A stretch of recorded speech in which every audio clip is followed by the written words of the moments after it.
Now, when you buy a book, like Steve, you expect it to be filled with words or diagrams or pictures. But here's one where half of it is filled with words and the other half, well, is kind of blank. Yet, it's been a bestseller, published in 9 languages, sold in more than 40 countries.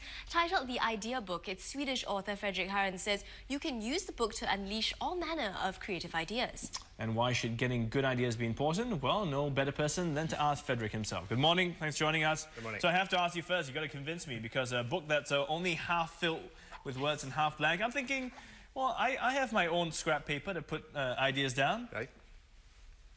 Well, first of all, of course, I could just have done a thinner book, right? And you wouldn't have complained. Yep. But instead, I added white pages. And the reason I did it is because I believe that when you read a book, it should make you think.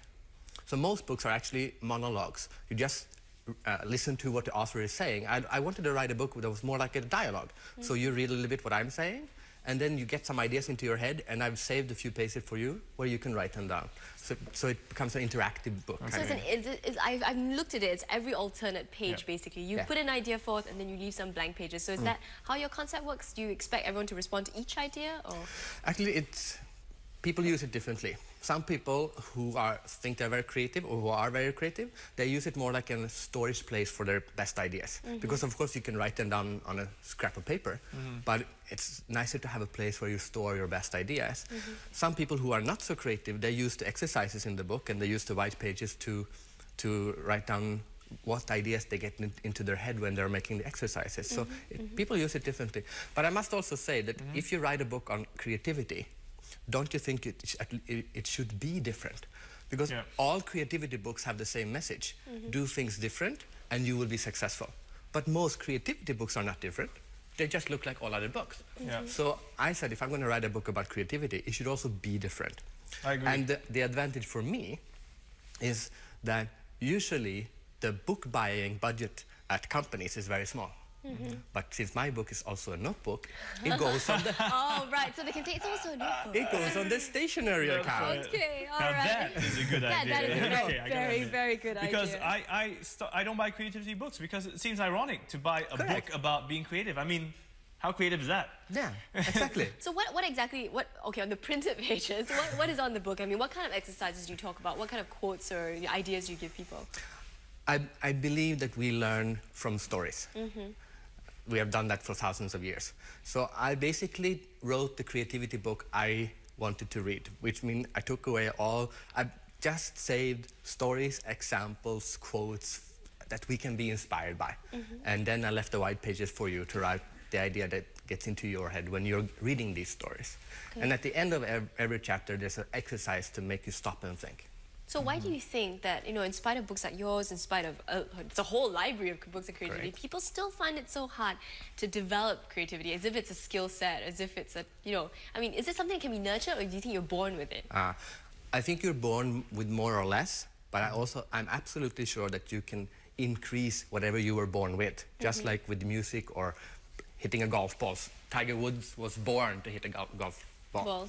But he still has to practice every day. So even if you're born super creative, you still have to nurture that talent. And if you were not born with so much creative talent, even bigger reason for you to teach yourself to become a little bit more creative. So it's possible, you think? It's absolutely possible.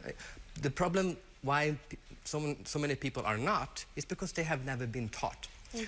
I've asked more than 100,000 people, do you think creativity is important in your job? And everyone says yes. I'm sure you would say yes too. Yeah? But then I asked them, are you creative? And about 50% say no. And then I asked them, do you think your company is doing enough to develop your creativity? And no one said yes. Or 1% say yes.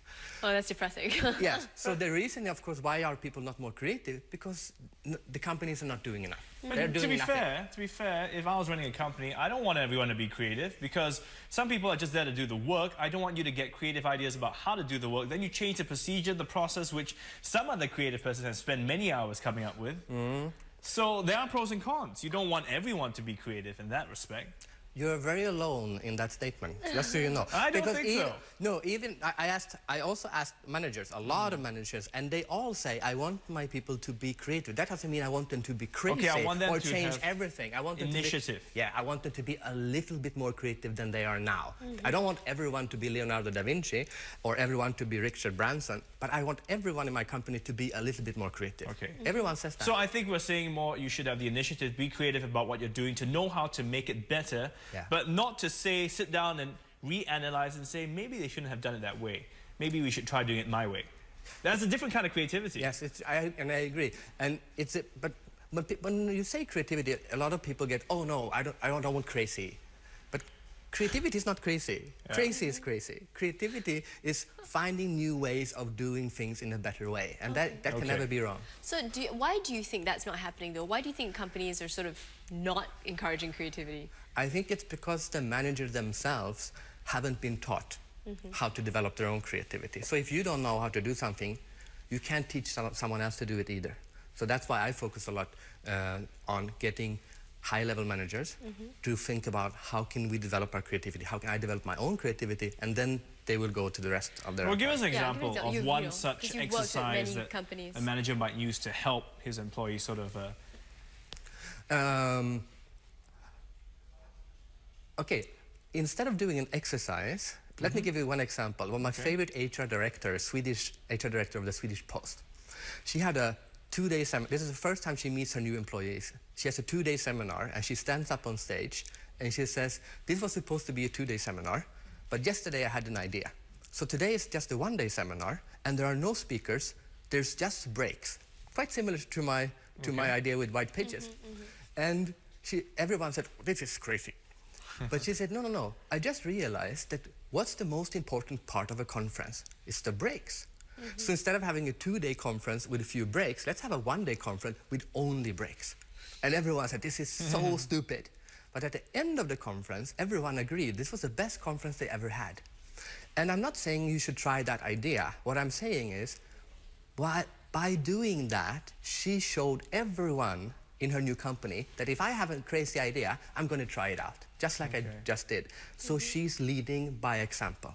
She's being creative in the way she leads. That's possible to sort of change the way that you usually do things. Yeah, so and lead by example. Okay, and I have to, let's talk a bit more about interesting.org, because it's an organization you formed with your brother Theo. What was that about? Interesting.org is a creativity company. So basically what we do is that we help companies, organizations to develop the creativity of its employees. Because like I said before, everyone thinks this is important, but most companies don't really know what to do. So when we ask them, so how are you developing your creativity? They say, well, actually, we are not doing very much. So we help them. And you started out in Sweden, but now you've moved to Asia. In fact, now you're based in Singapore. Why did you feel the need to move to Asia? I lived 2 years in Beijing before. So we've been doing this in Europe for 9 years. And then we said, okay, well, let's take it global. So now my brother is still left in Sweden. He's running the European operations. And I decided to move here and work in Singapore in the Asian region, setting up creativity training. Do you see differences, cultural differences in the way you're interacting with people, the way you're spreading your message? When I came to Asia, everyone said, oh, creativity in Asia, you have to take it slow, and they're not supposed to be very creative and all of this. So I came with one mindset, and of course that was wrong. After living in Asia for a few months, I started realizing that something is wrong with this mindset. And I actually believe that people in Asia, especially Singapore and especially India and China, have the potential to be the most creative people, maybe 10, 15 years from now. And the reason I say that is a lot of reasons, but one of the reasons is that if you live here, you have knowledge about what's happening in the West, and you have knowledge about what's happening in the East, and you are able to take snippets of different news that you see and combine to something new, while we in the West only have your perspective. Know what's happening. If you live in Stockholm, you go and see Batman, and then the second day you go see Batman 2. But if you live in Singapore, you go see Batman one day, and then you go see Redcliffe the second day. So of course you have a wider perspective, and creativity is about having new ideas and inspiration and combining them in a new way. So I'm very positive about Asia. You just need to have increase your creative confidence. Creative confidence. As I was saying, because many people, I suppose, the common perception is that we don't have the confidence to exercise your creativity because the culture is very top-down, so you always have to follow. Yeah. And also because you haven't been taught. You haven't been given the tools to teach yourself to be creative. And of course, you haven't. If you don't have the tools, you don't have the confidence. With Fredrik Haren, author of The Idea book, just a thing to pick up when you find yourself stuck with a budding thought and wondering where to go from there. And there's a cool, fancy-looking notebook as well, which you can claim for stationery. So on that note, we got to wrap up Primetime Morning for this Thursday, 18th of June, but do join us tomorrow for another show. That's right. Meantime, news continues in Channel News Asia, so you have a good day. Have a good one. Bye-bye. Bye-bye.